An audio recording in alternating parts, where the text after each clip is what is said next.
Teman-teman, aku dapat isarohnya tentang kenapa aku itu berbagi ilmunya tentang Tuhan, tentang kehidupan ini dari perjalanan hidupku. Karena yang aku rasakan, yang aku alami ini banyak dialami oleh orang lain sesuai dengan kenyataan. Belajarnya sama, mengenal Tuhannya sama, tapi takdir dan kodratnya itu beda-beda. Dan namanya takdir itu nggak bakalan ketukar dengan orang lain. Karena apa? Karena takdir itu udah disesuaikan dengan kemampuan kita. Sebelum kita lahir kita udah ditentukan. Tinggal kita ini lulus ujiannya atau enggak. Karena aku seorang empat. Kalau kalian pengen ngerti empat itu apa, kalian searching di Google, kalian cari tahu empat itu basicnya di mana. Dan orang empat seperti aku, kalau bener-bener gak punya keyakinan sama Tuhan, mendarah daging, ibaratnya bener-bener sudah terpatri di dalam hati. Satu, dia itu bisa bunuh diri atau gantung yang banyak dialami orang-orang sekarang. Yang kedua, dia bisa jadi serial killer ataupun pembunuh berdarah dingin. Kenapa? Karena empat ini terlahir dari bullying, dari penderitaan, dari dimana dia itu dizolimi. Sedangkan kalau kita nggak punya iman, nggak punya keyakinan sama Tuhan, yang ada kita adalah satu, kebencian, kemarahan, dendam, dan itu seperti api.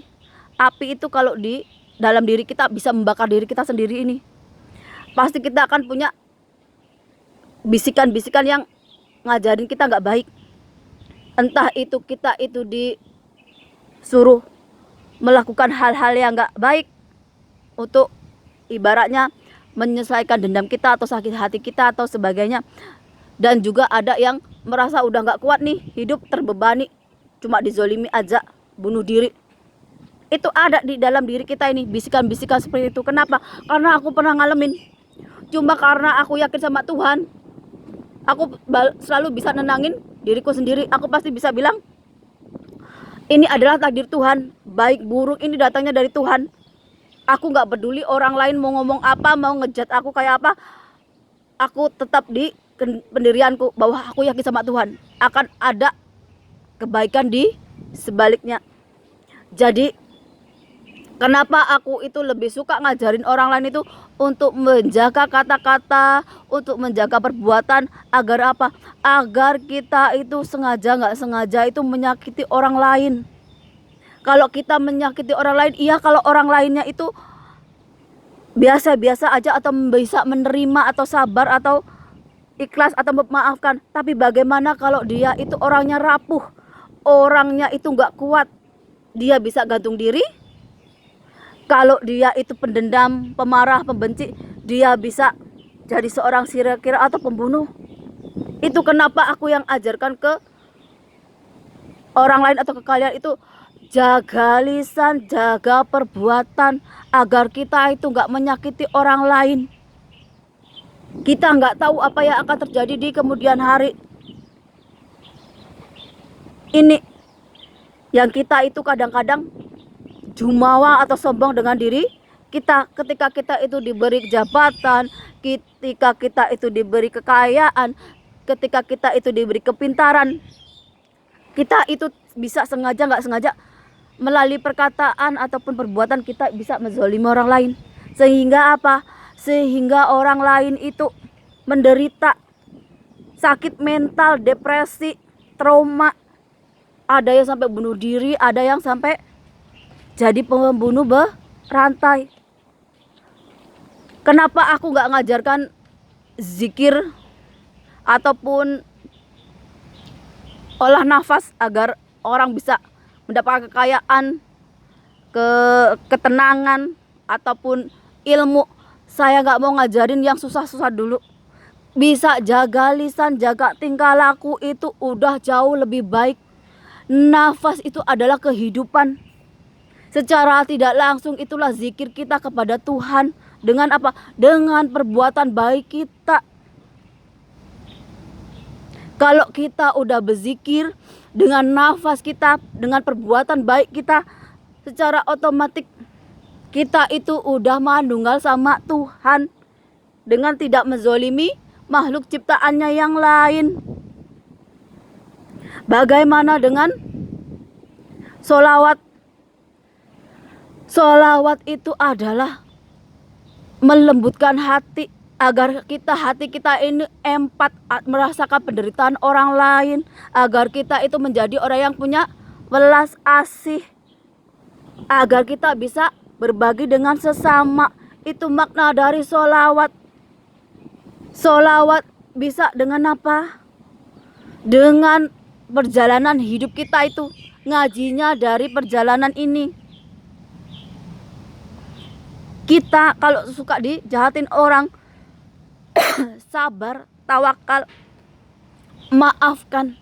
Buat hati kita ini besar, lebar, penuh dengan pemaaf. Agar apa? Agar hidup kita juga tenang. Memaafkan itu kuncinya. Daripada kita menyimpan sakit hati, dendam, kebencian, seperti menyimpan bara api yang sewaktu-waktu bisa membakar diri kita, bisa kita bunuh diri, atau kita punya pikiran untuk membalas dendam dengan perbuatan yang keji. Beda dengan kalau kita itu yang ditanamkan adalah sifat sabar, tawakal, iman, keyakinan. Kita ini dingin, orang mau ngapain aja kita nggak terpengaruh. Bagaimana dengan Muslim Palestina? Orang Islam ini, kamu kalau yakin sama Allah, kamu akan diuji. Dengan apa? Dengan kamu dikasih kesengsaraan, kamu dikasih kezoliman, kamu itu diambil orang hartanya, diambil orang-orang yang kamu kasihi, baik itu istri, suami, anak, dan sebagainya. Kalau kamu masih punya iman, masih punya takwa sama Allah, dan kamu bisa memaafkan pelaku, kamu bisa menerima hakikat bahwa semua itu adalah cara Allah untuk kalian mendekatkan diri kepada mereka. Makanya kenapa aku tidak begitu simpati dengan Hamas atau Islam garis keras? Kenapa? Karena yang ada dalam diri mereka adalah kekerasan, balas dendam, kebencian. Dan aku jamin mereka juga menggunakan apa yang mereka punya itu untuk sesuatu yang gak baik. Misalnya apa? Ikut dalam politik kekuasaan dengan bangsa lain untuk mengaduk-aduk sebuah bangsa atau wilayah ataupun negara. Jadi kalian ya di Indonesia, jangan sampai menjual penderitaan orang lain cuma untuk kalian dapatkan cuan, kemewahan dunia. Karena apa? Karena karmanya juga akan sampai ke kamu juga. Semua perbuatan manusia itu ada karmanya, ada pembalasannya. Mulai dari zaman nenek moyangmu, kalau nenek moyangmu dulu belum dapat balasannya, belum dapat karmanya, ya sekarang jatahnya kamu. Makanya kalau ada kasus seperti Palestina dan Israel, kamu juga harus lihat bagaimana orang Arab menyebarkan Islam itu dengan apa? Dengan peperangan atau kedamaian? Dengan paksaan atau enggak? Begitu juga dengan Kristen, Hindu, Buddha. Bagaimana kalian dulu menyebarkan agama ini? Karena apa? Karena agama itu keyakinan sama Tuhan yang menciptakan kehidupan. Ya enggak cuman omongannya aja, tapi juga perbuatannya itu harus selaras. Jangan kita itu ngomongnya, wah kayak bener-bener sendiri, tapi beda kelakuannya. Kelakuannya bisa masih korupsi, masih nyolong, udah nggak tahu benar dan salah, masih nggak bisa adil. Nanti yang jadi saksi dari perbuatan kita ini adalah bumi dan langit. Mereka yang akan bersaksi di hadapan Tuhan. Tuhan, ini hambamu si A, si B, si C. Kalau ceramah, kalau ngomong, dia itu nasihati orang pinter. Seperti dia itu orang paling suci, paling benar, paling bersih. tapi kelakuannya melebihi dari bajingan, melebihi dari iblis, setan dan sebagainya. Aku yang bersaksi, itu kata bumi dan langit yang menjadi saksi perbuatan manusia. Jangan dipikir kalau kita melakukan apa-apa Tuhan gak melihat. Langit dan bumi ini gak bisa jadi saksi. Kalian salah. Makanya hati-hati ketika berkata-kata kalau gak sesuai dengan perbuatan. Mending meneng suwung ngaji diri, memperbaiki diri ini. Jangan sampai apalagi kita itu mengorbankan penderitaan orang lain untuk konten, untuk kita cari cuan. Kita ini bangsa yang beradab. Kalau niat kita baik, sedekah, ya kita sedekah aja antara kita sama Tuhan. Tapi kalau kita jual penderitaan orang lain karena kita itu pengen dicap orang yang baik, orang yang mulia, kamu gak dapat apa-apa. Suatu saat kamu akan mendapatkan karmanya. Makanya aku ngajarin yang ringan-ringan aja. Perbaiki kata-kata sendiri, perbaiki perbuatan kita. Agar apa? Agar kita itu sengaja gak sengaja menyakiti orang lain. Ini banyak kasus kenapa banyak bunuh diri, juga banyak pembunuhan berantai. Dan orang Indonesia ini, orang Jawa apalagi yang udah lupa Jawanya,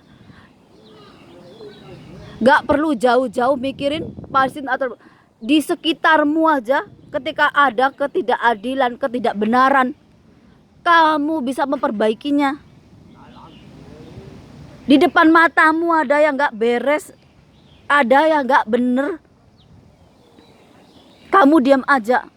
Tapi giliran di Palestina sibuk nyari sumbangan, sibuk nyari simpati. Boleh-boleh saja, tapi jangan jadikan itu sebagai alat untuk cari cuan. Satu. Kedua, jangan berlebihan karena kamu nggak tahu situasinya, nggak tahu cerita masa lalunya seperti apa. Jangan sampai itu mengakibatkan sesuatu yang lebih buruk lagi. Di negaramu, di bangsamu aja udah amburadul. Jauh-jauh ke luar negeri. Kalau kamu cuma mau cari ketidakadilan, ketidakbenaran, kezaliman, noh, di sekitarmu itu banyak. Gak cuman di pemerintahan, di sekitarmu itu banyak yang namanya ketidakadilan, ketidakbenaran. Karena apa? Karena sifat keadilan dan sifat kebenaran itu ditanamkan di dalam diri kita. Kalau kita itu belum berubah cara berpikirnya, cara hati kita belum mendapatkan hidayah atau rahmat dari Tuhan, susah untuk menjadi orang yang benar-benar adil, untuk benar-benar orang berjalan di jalan kebenaran. Karena apa? Karena kita butuh hidayah dan rahmat dari Tuhan. Hati kita ini yang dibersihkan Tuhan. Dengan sendirinya kita ini akan takut sama Tuhan kalau kita mau berbuat hal yang gak baik. Entah kita itu mau jahat sama orang, kita mau korupsi, kita mau ngambil hak orang lain, kita maunya apapun itu. Kalau kita gak yakin sama Tuhan, kita akan melakukan apa aja sesuka kita tanpa kita itu kenal dosa ataupun kematian, ataupun kita ini akan mengenal karma. Tapi kalau kita udah yakin sama Tuhan, dengan sendiri kita itu menjaga apa? Menjaga tingkah laku kita, perkataan kita, agar menjadi lebih baik. Kalau cuman mengharapkan harta duniawi, semua orang bisa. Tapi apa orang itu bisa menjaga amanah dari Tuhan itu untuk kebaikan?